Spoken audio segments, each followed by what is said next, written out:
Tonight, Karin is here to present her memoir about living in Vietnam. So happiness to meet you. Please join me in welcoming Karin Esterhammer.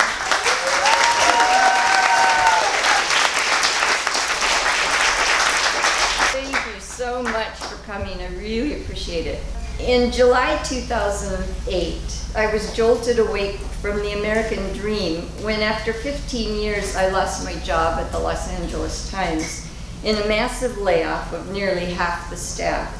My husband's home business was tanking in the recession, and like most Americans, we had car loans and a mortgage as big as the GDP of most small countries.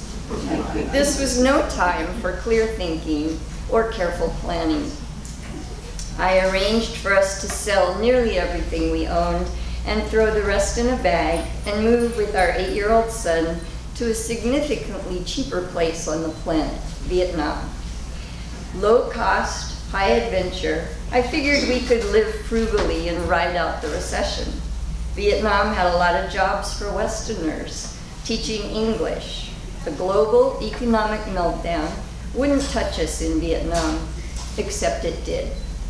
Within a few months, unexpected financial calamities piled up. In California, the tenants in our house broke their lease and ran off, and the house sat empty for months. And then 2 freak plumbing disasters cost about $12,000 to repair. Pretty soon, we couldn't afford to go home. Something unforeseen happened, though. We were only too happy to be suddenly stranded in Vietnam. Our neighbors were becoming like family on our alley and in one of Ho Chi Minh's poorer neighborhoods. After listening to my neighbors' post-war stories of real deprivation, I saw that my own losses were nothing more than wholesome downsizing. They taught me to stop and smell the roses without whining about the aphids that got stuck up my nostrils. My story is a tribute to how Vietnam changed me. I discovered what I've been lacking all my life, a sense of community, supportive and intimate friendships, and the ability to live joyfully in the present.